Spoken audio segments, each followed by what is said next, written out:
Vjollca Balaj. Vjollca dhe në herë më falë për herën e parë, por kësaj radhe mikrofoni është për jetë.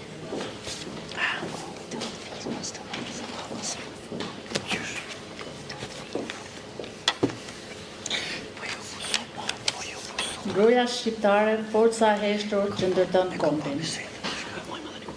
Të nderuar organizator, të nderuar pjesëmarrës, nderuar kryetar i Plus Kultit Zotit Përparim Uka, e nderuar presidente e shoqatës e del zonja Davida Marko.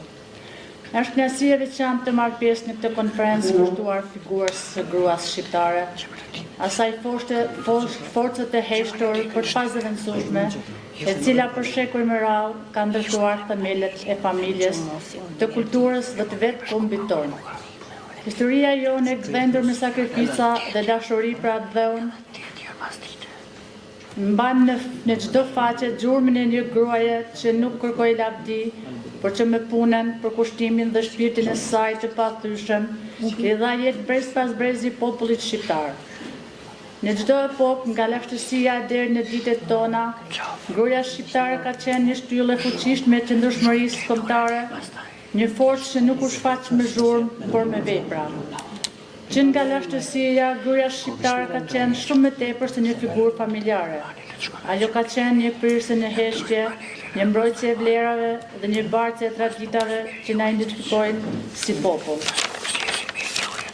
Në antikitet, mbretëreshat e Uta është shembull i parë i një gruaja që udhëheqi me vendosmëri dhe dinjitet, duke dëshmuar se gratë dhe trojet shqiptare kanë pasur rol të rëndësishëm politik dhe shoqëror shumë më herë se në zonat e tjera të Europës.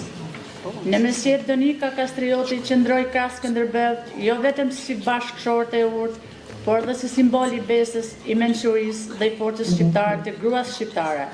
Ajo përfaqësonte jo një figurë pasuese, por një figurë bashkëudhëheqëse që ndikoi në mbajtjen gjallë të qendresës.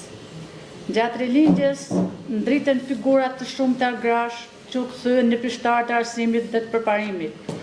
Motra Qirjazi, Mariesh Llako dhe shumë të tjera hapën shkolla, përhapën dijen dhe quan emancipimin e vajzave shqiptare përpara. Ato studiuan zakonet e kohës, duke vendosur themelet që sot e kësaj dite vazhdojnë të mbajnë gjallë përparimin kulturor dhe arsimor të kombit. Në shekullin e 20, figurat e tilla si Shtot Galica dhe Musine Kokolari u bën simbole të guximit të rezistencës. Shtot Galica me armë në dorë dhe Musine Kokolari me pemë në dorë dëshmuan se liria dhe mendimi i pavarur janë ideale për të cilat gruaja shqiptare ka luftuar në mënyrë të pandalshme. E gjithë kjo rrugë shokullore tregon qartë se forca e gruas shqiptare nuk ka qenë kurrë rastësishme.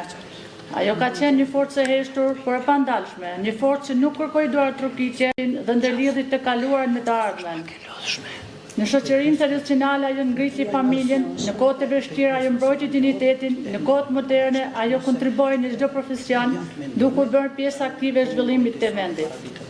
Sot gratë shqiptare, qoftë në arsim, mjekësi, shkencë, artë, sipërmarrje apo institucione shtetërore, vazhdojnë të dëshmojnë se përkushtimi, detyria, forca morale janë themelet mbi të cilat ndërtohet e ardhmja jone e përbashkët. Roli i tyre nuk është thjesht mbështetës, është drejtues, krijues dhe transformues. Gruaja shqiptare është themeli i heshtur mbi të cilin është ngritur historia jonë. Përmes saj janë trashëguar gjuha, zakonet, vlerat dhe vetë identiteti shpirtëror i saj. Ajo ka qenë dhe mbetet ndërtuese e paqes, bartëse e urtësisë dhe shembull i sakrificës pa kufi. Sot më shumë se kurrë kemi nevojë ta njohim dhe ta vlerësojmë këtë forcë të heshtur, sepse pa gruan shqiptare e shkura jonë do ishte më e varfër, e tashmja më e cunguar dhe ardhmja shumë më e pasigurt. Ju faleminderit dhe uroj gëzuar festat e nëntorit të gjithëve.